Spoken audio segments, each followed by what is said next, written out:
This is War Room Moments, the show that takes you around the world to share interviews with some of the most successful and most relevant people on the planet, hear their stories, and get the most important business lessons they have learned on their road to success, and get exclusive advice on how to implement their success into your life and business. War Room Moments is brought to you by the Strategic Advisor Board. Here's your host, Jason Miller. Hey, welcome to today's episode of War Room Moments. My name is Jason Miller. I'm your podcast host. And today I have Kara James, the CEO from Pursue and Thrive, on with me today. Welcome to the show, Kara. Hey, Jason. Thanks. Happy to be here. Awesome. Just of note, Kara is also a director in the Strategic Advisor Board. But she has her own superpowers away from that. And that's what we're going to focus on today. And as I always say, I'm really horrible about introducing people. I'm pretty sure I could introduce you at this point, but I'm going to let you do that, and I'm going to let you share your superpowers. Sure thing. So, hi. So, Kara James, as mentioned, my superpower really is creating unique offers, helping coaches and CEOs create unique offers that help them stand out and sell. There are a lot of offers out there that aren't selling. And people put a lot of time and work into it. And that's what I'm finding there are a lot of coaches out there that it's a ton of work to put them together. They have the offer, but they're just missing some really critical pieces to get it moving. So that's what I do. Yeah. Interesting in our marketplace today, when you talk about, you hear the word, oversaturation, all this stuff. I don't really believe in oversaturation. I think that's actually impossible, but there's too many people on the planet for that. Otherwise, ice cream would not sell. It would be saturated, right? So, well, good point. Good point. Right. But that's local, right? So it has to be, right. in your area. So right. Online, and I understand what you're saying. It's just as far as the coaching goes, to niche down is huge. Mm-hmm. It really is huge to do that, and to just speak to. First of all, you only need 200 clients, like you said. How many people are in this world or are out there or online? You really only need a handful of great clients that love you, that'll buy anything that you offer, right? You don't have to have 3,000 clients. I mean, depending on what you offer, but for me, it's a higher ticket item, or even just, when I say high ticket, that can be considered 2,000 to 40,000, but even 2,000, right? So if you have smaller offers, once you get, that's the, customer lifetime value, right? Get them into your world. Hopefully they love you and they'll buy anything that you have to offer, and they want to stay with you. So that's what it's all about. It's not about reaching out to 5,000 people and at least for what I do. Well, I'm curious so what is, because I think this could be very, very helpful to people. Not your secret sauce, maybe necessarily, but what is the proper setup of an offer, right? What should that look like in an e-commerce space? Sure. So for e-commerce, okay, I'm going to start with a great sales page. First of all, your headline is critical, as well as your tagline. I think the tagline is almost more important than the headline of what you have to offer. Yes, your benefits. Yes, your, the solution. A lot of the coaches focus on the problem. I don't. I mean, I do, but that's where I'm a little bit different. It's more about the solution. If you're focusing on the problem, you're getting people coming into your world that want to focus on the problem. Do you know what I mean? So they're a little bit negative, and instead of the solution and the positivity, and I work with go-getters, I work with people that want to move, that want to hustle, that want to, get their offer out there, rather than, are you stuck? Because I've done the other way and it doesn't work, and you get those people in, right? So it's also having urgency, not fake, urgency. Right. Giving them a certain amount of time to buy. Well, first of all, with the buying, you want to start off with a lower price because you can always go up. If you start high, you can't go down if you've already had people that purchased, because you're going to lose people. They're going to be ticked off. And so always go a little bit lower and always go higher. What else?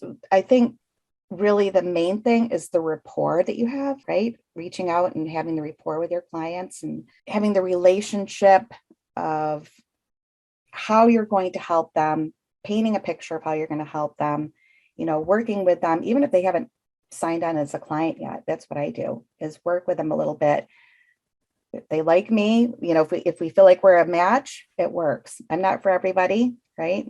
Not everybody is for me as well. So that's another huge piece, is my personality. I'm a bit of a jokester. I'm not 100% the professional picture, but if I can get you results, that's what matters, right? We have a lot of laughs, we have a lot of fun, down to earth, and yeah.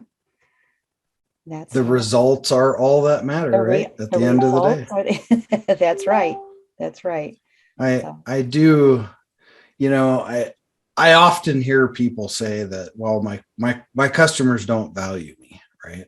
Well, they're not really there to value you at the end of the day, right? Because it's what's in it for them, right? Yeah, exactly. Most of the time. It's nice when they do recognize you, but we should never expect it, probably. Right. If it's nice when they do. Curious on,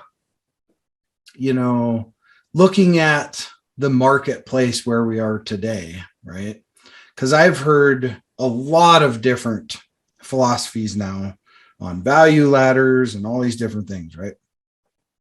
So you've got some that are saying now flip the value ladder the other way, start at the 100K and then downsell the opposite way. And then you still have some of your traditionals that are the opposite way. What are your thoughts on that?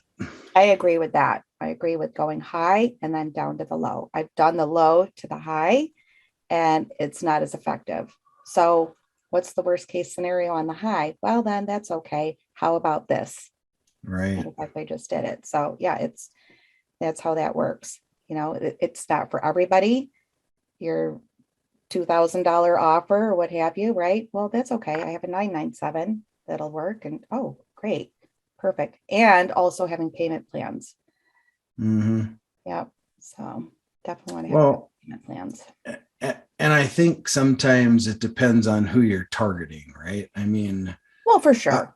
I think a lot of people, they target the wrong people. So if you target people that are broke, well, then you're going to get that kind of of client, right? So exactly. No, that's absolutely true. It's who you target. And also repelling who you don't want is a huge part of, in your copy, putting that out there, like who this is not for, to make sure that you don't want to just take everybody. And a lot of coaches do that just to make the money. Well, guess what? You're repelling the people that really would be perfect for you, but they see the clients you're working with and they feel like, well, that's not who, a coach for me. So there's a lot to it. There are a lot of components to it. So, and I don't even know if I answered your question earlier when you had asked. I kind of just went all over the place with that. But, in general, I'm just trying to, there are so many pieces to it that, Well, saying that, I mean, what do you think is like one of the,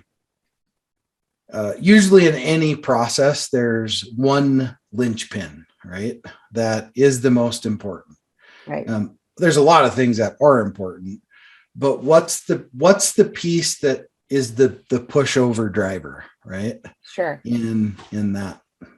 Okay. Well, great. There are a couple, but I would say starting off with, and this is simple, is just with a clear name of the program. So that can repel people. If you don't have the name, and again, the tagline of what you're offering, what this great, program is or offer is, they're not even going to look twice. They're not even going to come in to see what you have. But then with that said, when they're in, pushing them over the fence are the bonuses, or what you can add at the end. Is a freebie, or just that's where a lot of people come in. Oh my goodness, the program's great, but then there's this, and this that, yep, I'm in. It's a no-brainer. Right. It's the old fashioned, but wait, there's more. Wait, there's more. Still works. Still works. Still works. Still works. You can change that up any way you want, but Yeah. works. So no matter how much you put lipstick on it, it's still a pig. It might seem cheesy or used car salesman like, and you don't have to make it that way. I mean, you can have it look elegant, or just one particular bonus. I just was talking to a woman, add that on as your bonus, where it's a 90-minute call. I mean, time is worth money, right? Well, sure. There's only so many people that are going to get that. So, right. And you don't lie, don't make it up. Don't be, we don't want to be cheesy, but right. Well, I mean, look at the infomercial world, though. That's Kevin Harrington. He's the guy that created the infomercial world, right? Yeah. And he's had, what is it, 500 plus billion in top line generated sales through infomercials. Right. And thereabout is that's as cheesy as you can get. So I didn't want to say that. Right. People do it, they fall for it. Go get the bambooey. Right? Yeah. And I think that all started with like the Gintu knife, right? Oh my gosh. Or what were those wipes? The squeegee, or I don't know. They always think about the barrier, but yeah, for sure. Yeah, but it still works today. Yeah. It does. I mean, I even extra. Yeah, I find myself I get stuck on the coin collector. Oh yeah. Right. That guy has got to be like the boringest person ever to listen to, but he just keeps you engaged in it, right? Just and here's the thing: if you're a collector, well, then you have to have the others, right? So that's right. It doesn't matter how boring he is. It's like, no, I have to have them. Right. So. And there's always but wait, we're going to throw in 1997 and 1998 too. Yeah. Oh my gosh, that's so funny. Exactly. There's a coach. She has like 7 landing pages, like offers going, and they continue to work.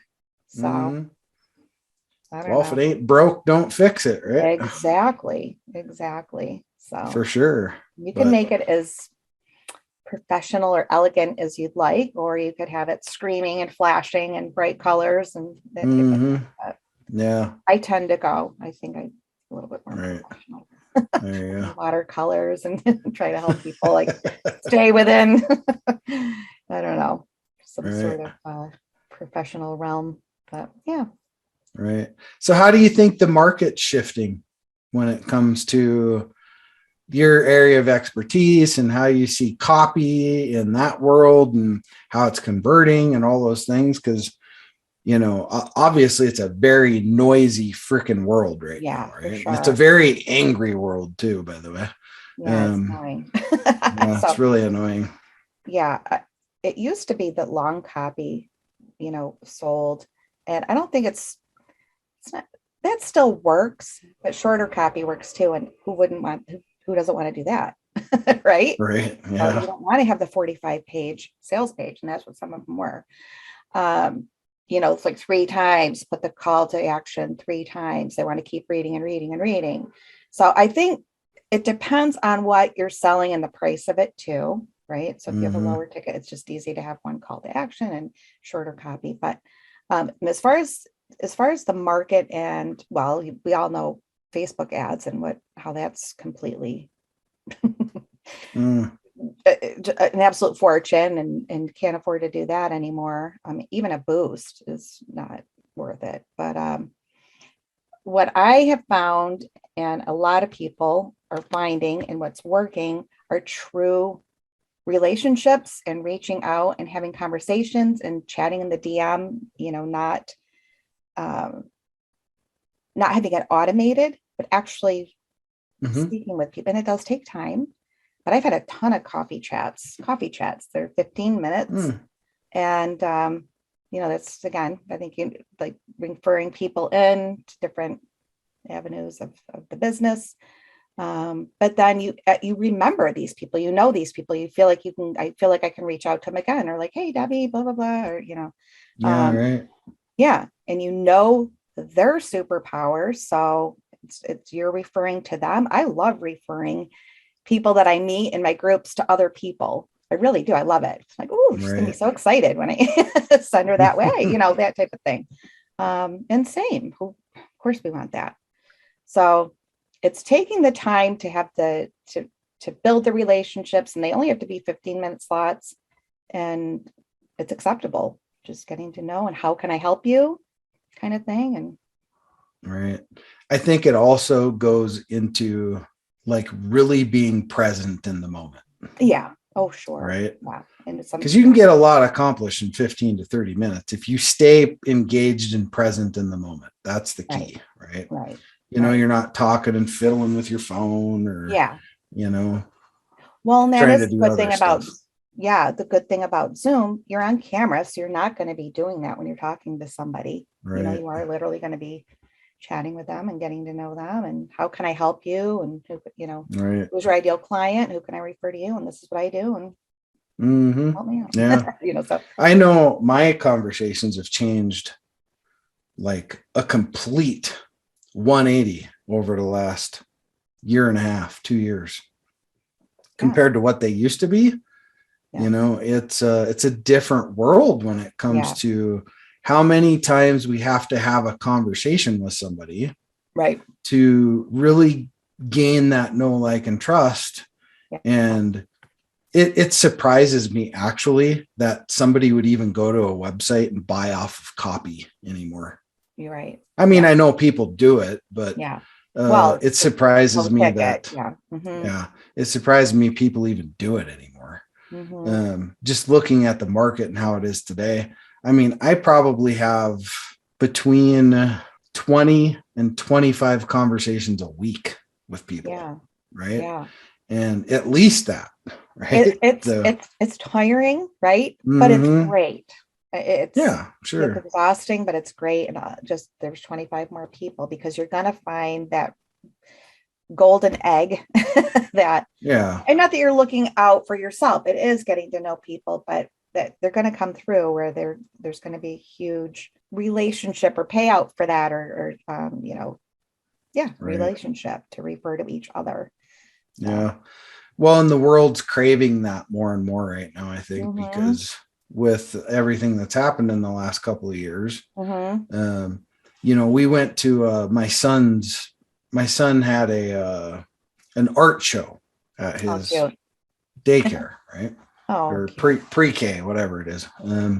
And so we go there, and you could just tell nobody cared about the mask stuff anymore, and everybody was just mingling, and you could almost just see, like, if there was some kind of camera that you could see like compassion and love going back and forth. If there was a camera to see, you just see heart shooting back and forth and back and forth. I love it.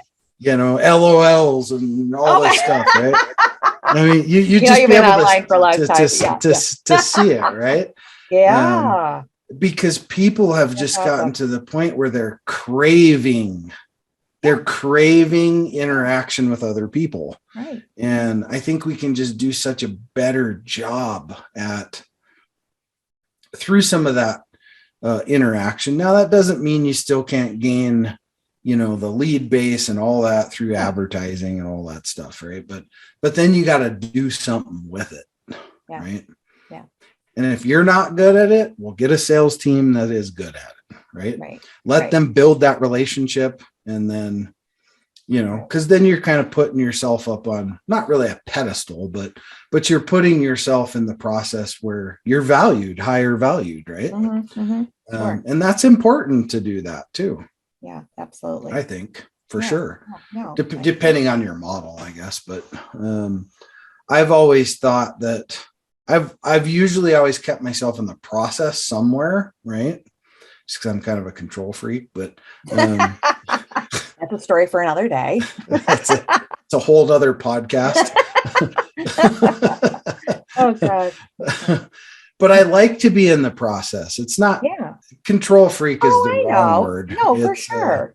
I like to be a part of the process, and I like to be, involved, right? Involved from the sense that, I don't just want to necessarily know you after you've paid something. Yeah, no, right?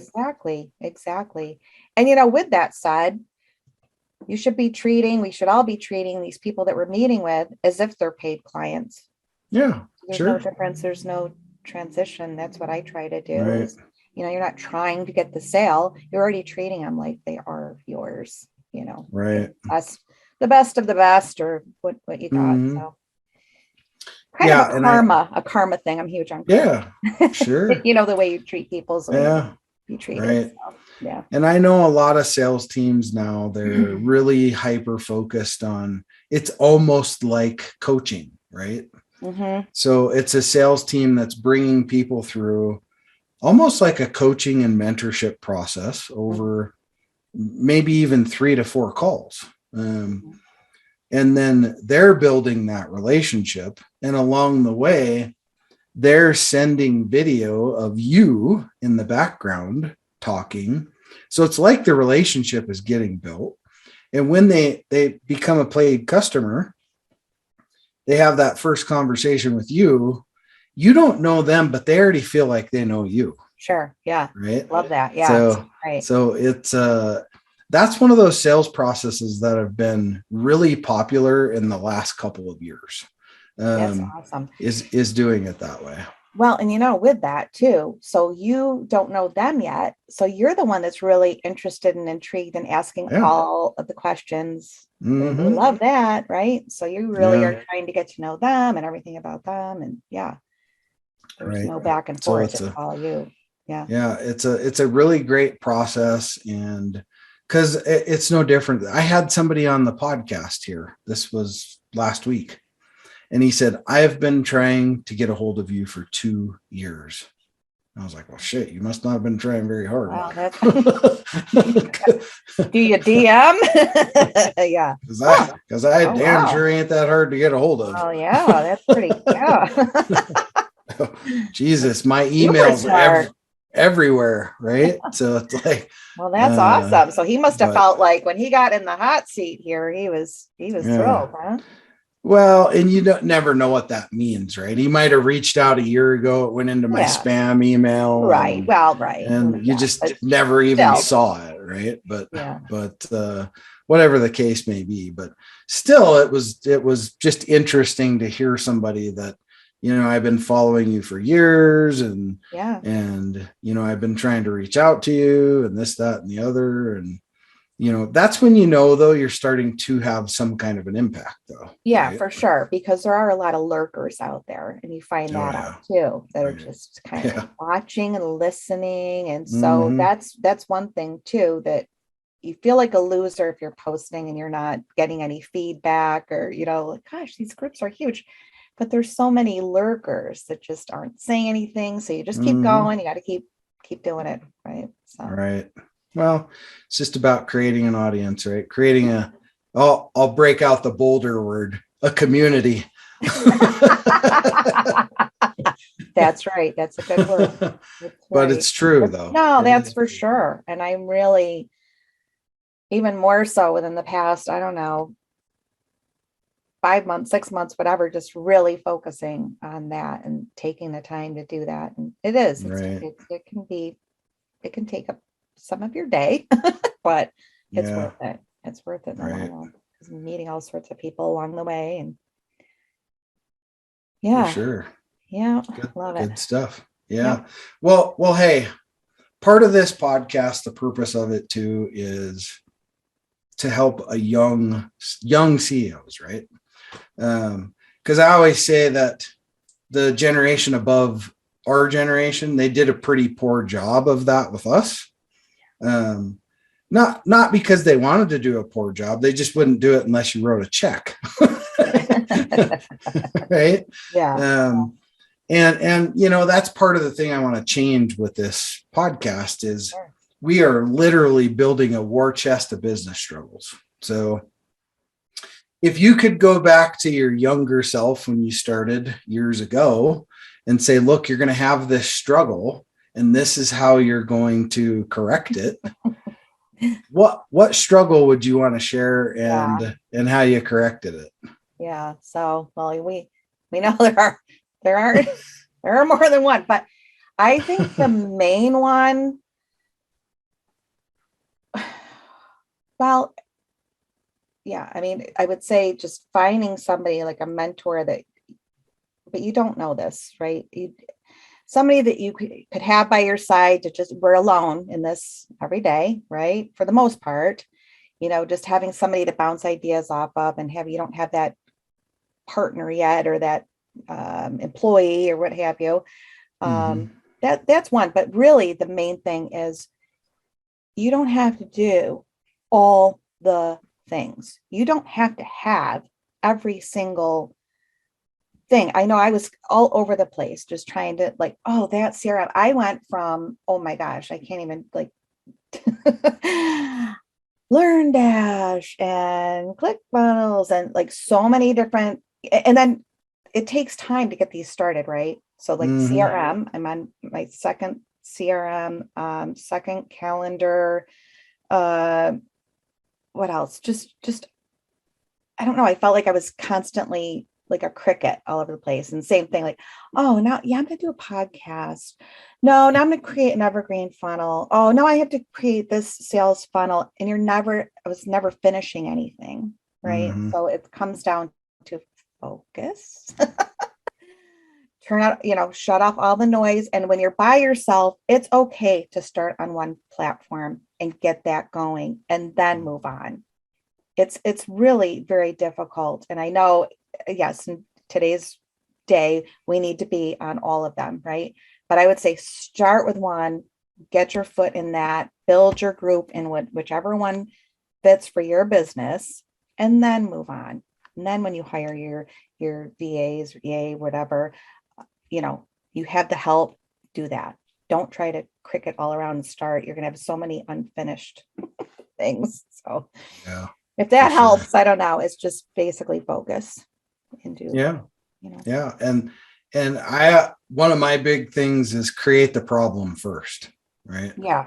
Yeah. Make sure you create the problem first before you go spend in the next, 60 days creating a product that you don't even know if the market's going to want. Right. Right. Yeah. And that's true too. And so many different things. I had little, these little, courses or whatever, it's just, they're little, but it was still a lot of work. And then trying to put them out there and just time is money. One thing at a time and do it well, and then move on and get once you have money coming in for that, then you can get the help and right. Move on, so. Well, and then there's the perfectionist syndrome, right? Well, right. Then there's that. You have it all ready to go perfectly. Wait, no, my colors aren't good there. Oh, my website stinks. And that's really huge too. There's a lot of that paralysis out there with all the different things. I was just literally talking to somebody before this call, and she's just so bogged down, there's not enough time in the day to do all the things. You don't have to do all the things. Right. Well, it's impossible, right? You just can't. I mean, right. Or there's 10 of us, but it's there's 10 and we need to distribute, right? But to have one person doing all of that, do a podcast and yeah, right. And I consider myself very conservative in the way that I work and all this stuff. I'm very guarded with my time, but hell, half the week I'm still running around with my hair on fire too, right? So it's yeah, sure. I don't know if you ever get away from that fully, but I mean, well, like you said too, the sun is being funny. You still want to have a piece of that. You want to know what's going on. Right. Mm-hmm. So it's hard to step away, but yeah, I get it. I'd be the same way. So. Right. And some of it's just fun, right? Yeah. It's fun to, I you wake up and get that dopamine hit. Seriously, my husband said, "Don't you ever get sick of it?" Like, no, because it's mine. You know what I mean? If it was somebody else's, like, no, I would hate it. But I just love it. I love it. And even when it is work, it's like, oh, it's fun. But like I said, one thing at a time. Yeah, right. And hopefully that one thing is revenue generating. You don't want to be doing posts and all of that kind of thing. That's a whole nother can of worms to open up right there. Yeah. Well, and especially we're on more than one. Oh yeah. Don't even go there. I'm bad at it. I'm bad at it in my own business. So that's where I'm building the relationships. I feel like this is where I'm making up for it because, anyway. Yeah, right. Well, hey, to kind of close this out, I always like to ask this question. If you could have picked somebody to be on the show, friend, mentor, dad alive, doesn't matter, Jesus, Gandhi, whoever, right? Somebody that you always had a burning question for, who would it be and what question would you ask them? Well, so it's not so much always had a question, but okay, Wayne Dyer. I don't know if you know Wayne Dyer. If not, I'm going to everybody needs to watch this 5-minute YouTube video. He's such an inspiration. So he passed away, I don't know, like 5 years ago, but he was a self-help author, motivational speaker. I want to say self-help author, like I needed all this help, just really inspirational, right? That I'm going to send you, you're going to absolutely love it. So one of the things he has, he had like 40 books, right? And he had the 5 lessons to live by, which is this 5-minute video that, again, everybody needs to listen to. But one of the 5 was, don't die with the music still inside you, right? So meaning, start the business, build the whatever, right? Open the ice cream shop, write the book, right? So that's where I'm like, well, I think I would ask him, I want to write a book. I've been talking about that, but is my book ready yet? Is my music still singing? I feel like the best is yet to come. So without writing 2 books, but we'd never know when we're going to die. So I don't want to die without doing it. Right. So it's like, sure. When would you suggest? What is the point? And I'm sure the answer would be something, very simple, but that's what I would ask him. Like, I feel like I'm ready, but I feel like there's more. There'd be more, right? More chapters after. So, well, as human beings, we always want for more, sure. Right? Yeah, for like, sure. Because I'm retiring, the great, but yeah. So, I mean, there's enough content, but is it good enough? So, right. Well, we want more as we get older, because as we get older, well, the lid to the coffin opened, and then you hit another stage. Now you're sitting in it, just waiting. Yeah. Right. Yeah. So we always want more and more and more and more. Yeah. So I'm like, I want to travel and I could write about that, So yeah. Anyway, that's it. But it was Right. just it's a really great little video. So. Yeah, for sure. Well, it's not like you haven't wrote books. You're a best-selling author and a 3-time international best-selling author. So I think you've done pretty well so far. Well, thank you. Yes, exactly. Yeah. Well, that's business. I'm talking bio. This is something that like just a bio and things, as a child and stuff like that. So, I'm happy with that. I'm saying that for sure. Personal story. The autobiography. Yeah, the autobiography. When I say biography, Yeah. I'm reading Schwarzkopf's autobiography right now. Oh yeah. Hell, just obviously I'm a military guy, but once you finally read their history, it really opens up your eyes to what you thought they were awesome, and then you find out really how awesome he really was. It's like, oh, interesting. The stuff you missed, right? Sure. because he was long retired before I was even in the military, but my dad served with him in Vietnam. Wow. And same with Powell. He served with Powell too. And I've always been a fan of those two because my dad always spoke really high of them from a leadership standpoint. But it's amazing reading this book, all the things you didn't know, like how much of a rock star he really was. Yeah. Right? Oh, that's so right. It's pretty cool. Cool. Yeah. So Awesome. Anyway, well, hey, how do people get a hold of you to work with your genius? Yeah, sure. So I think the best way is my Linktree link, which has all of everything, my website and bio and just all my links. So that's Kara James Biz Coach. It's Linktree/Kara James Biz Coach. Cool. Awesome. Or pursueandthrive.com is the website. And I believe the Linktree link is on there. But anyway, so it's all there. Cool. Awesome. Kara James, CEO of Pursue and Thrive, best-selling author, 3-time international best-selling author. Thank you for being on the show today. Thank you, Jason. Thanks for having me. See you later, I'm sure. Yeah. Great.